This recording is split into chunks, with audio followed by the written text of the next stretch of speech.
हाय सांग माने केमिति अछंती समस्ते। तो आज आम करवा दही पकोड़ा।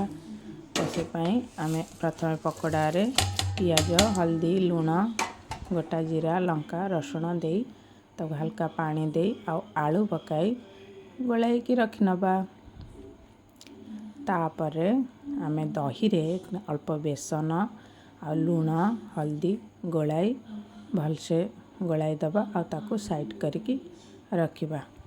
एबे आमे तेल गरम करिबा आउ अल्प अल्प पकोड़ी धीरे धीरे छाणिबा।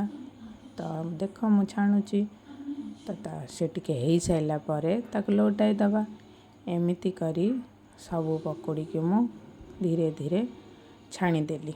देख केते सुंदर कलर आछि ब्राउन कलर। तो एबे तेल से ही तेल रे गोटा लंका दबा जीरा दबा फुटण दबा आउ अल्प भूसंग पत्र दबा देई अल्प रसुण छेची ताधरे दे दबा।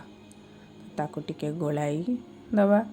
तापरे आमे जो दही की गोलाई रखिथिले सेतिरे आमे ढालिबा। तापरे ताको गोलाइबा जे पर्यंत से न फुटीची ताको आमे गोलाई चलिबा। देख धीरे धीरे तार फुटिबा स्टार्ट हो गला। तब से भलसे फुटिबा परे ताको टिके 2 मिनिट छाड़ी दबा। तापर आमर हो गला प्रस्तुत। एबे टिके खट्टा मिठा पई चीनी दे दबा। तो चीनी देला परे एबे आमे छाणीथिबा पकोड़ी को ताधरे दे दबा। तो देख मु दे देली। तो एबे आमर प्रस्तुत हो गला दही कढ़ी। तो केमिति देखा जाउची आउ थरे करिकी खांतु प्लीज सांग माने।